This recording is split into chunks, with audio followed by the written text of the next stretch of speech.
আসসালামু আলাইকুম। একটি সংসারের মেন খুঁটিটা যদি কোনো প্রবলেমে পড়ে যায়, তখন দায়িত্ব চলে যায় ছেলের উপরে। তখন ছেলে অনেক কষ্ট করে।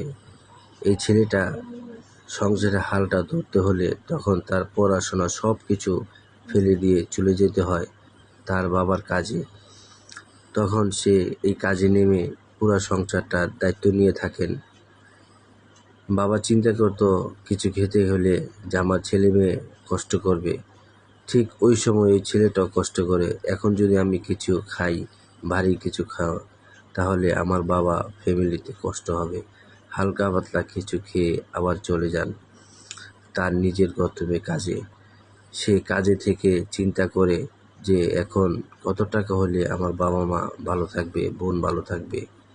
তখন সে আরও চেষ্টা করে কাজের ফাঁকে ফাঁকে কিছু একটা করার জন্য। যখন একটু হলো সফলতার দিকে আসে, তখন মা বাবার মুখে হাসি ফিরে আসে। তখন ছেলে বলে যায়, বাবা তুমি টেনশন করবে না, আমি আছি, আমার আল্লাহ আছে তোমাদের পাশে।